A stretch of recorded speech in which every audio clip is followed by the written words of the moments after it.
હમણાં તો એક હાહુઓ બે બેઠા હતા ને, એમાં વાદા કોઈ બહુ હોય હાહુઓમાં. બે બેઠા હતા ને તો બરાબર એને દીકરો આવ્યો, એટલે આ બેને કીધું એ કે બટા, હું ને તારી ઘરવાળી અમે બે દરિયા કાંઠે જઈ અને કદાચ દરિયામાં મોટું મોજું આવે અને અમે બે તણાઈ જઈ તો તું કોને બચાય? એટલે જોવા માટે કે એમ કોની પ્રત્યે વધારે પ્રેમ છે, તું કોને બચાવી કે. ચાલો છોકરો હજી કાંઈ બોલવા જાય ને ત્યાં છોકરાને વહુ બોલી એ કે તમે બાને બચાવ જોઈએ કે મને બચાવવા માટેથી કે નહીં તરતા આવડતું એ ઠેકડા મારશે કે તમે બાને બચાવ જોઈએ કે એને બચાવવા કહે તાજ મની રે કે મને બચાવવા ધોલા આવશે. ગુરુ છે અમારી સોસાયટીમાં કાશીમાં રહે છે. અમારી સોસાયટીમાં તો હમણાં કાશીમાં આવ્યા. કાશીમાં આવીને મને કે મારી ભેગો હાલ તો. મેં તો શું છે મારી ભેગો હાલ તને કીધું ને, પણ મેં તું જાવું જ ક્યાં? મને કે કોર્ટે જવું જ. પણ મેં તું કોર્ટે શું કામ છે? એ કે તારા ભાઈ મારે છૂટાછેડા લેવા.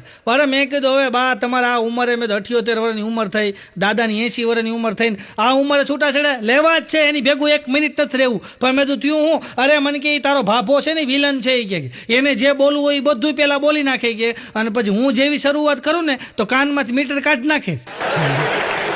પછી કે મૂંગું ફિલ્મ જોતો એમ આમામ કરે છે, હવે નથી રહેવું એની ભેગું. ગુરુ છે ભાઈ.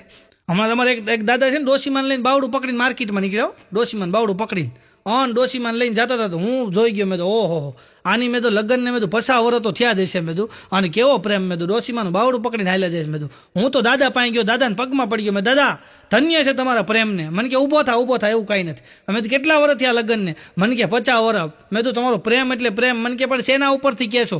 મેં તમારા ડોશીમાનું બાવડું પકડીને જાઉં છું. મને કે પ્રેમ કાંઈ નથી કે આનું બાવડું મૂકી દઉં ને ગમે દુકાનમાં ઘરી જાય છે, 1500-2000ની ખરીદી કરે છે. બાવડું પકડી રાખો ને ક્યાંય જાય નહીં.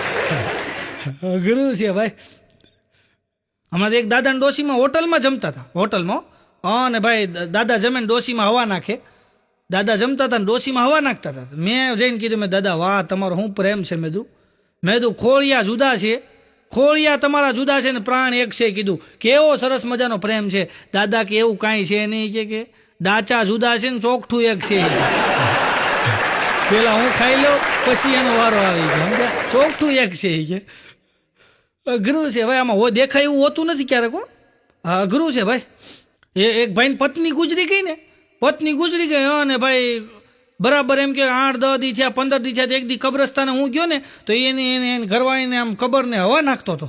તો મેં કીધું વાહ તમારી પત્ની ગુજરી ગઈ ને 15 દી થયા. મેં કીધું અને હજી તમે ભૂલાવી નથી શક્યા. મેં કીધું હજી તમે તમારી ઘરવાળીને કબર ઉપર મેં હવા નાખો છો. મને કે એવું કાંઈ છે નહીં કે. મેં તો અરે મને કે આ ગુજરી ગઈ ને તે કહેતી ગઈ હતી કે મારે કબરની માટી હુકાઈ જાય ને પછી તમે બીજા લગ્ન કરજો કે. તો કે રોજ હવા નાખું છું કે કોણ જાણે કોઈક રાતે પાણી ઠોકી જાય છે. સવારમાં બધું ભીનું હોય કે હવા નાખીને માંડ હૂકવું હોય કે ત્યાં કોઈક પાણી નાખી જાય છે. ગુરુ છે ભાઈ. હમણાં એક અમદાવાદી બાપા અને સાયકલ લઈને નીકળ્યા સાડીના શોરૂમ પાસે. તો અમદાવાદી કાકા સાડીના શોરૂમ પાસે નીકળ્યા અને સાયકલને ઊભી રાખી અને સીધા શોરૂમની અંદર ગયા. શોરૂમની અંદર ગયા ને તો સવારના પોરમાં ઓલો અગરબત્તી કરતો હતો. આમ અગરબત્તી કરતો હતો ને ત્યાં બાપા ગયા કે આ સાડી ઉતાર.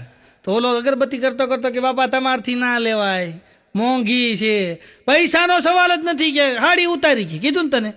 અને ઓલા પછી અગરબત્તી મૂકી દીધી ને સીધો આવ્યો સાડી ઉતારી. એ ક્યાં ઘડી કરી કહેવાને કોથળીમાં નાખી કહેવાને બોક્સમાં પેક કરી તાર કબાટમાં મૂકી દે કે. કેમ? એ કે હમણાં ડોશીમાન લઈને નીકળું ઘરે ઝઘડા થાય ન પોસાય. એ હાડી જોઈને ઝઘડો કરે છે કે.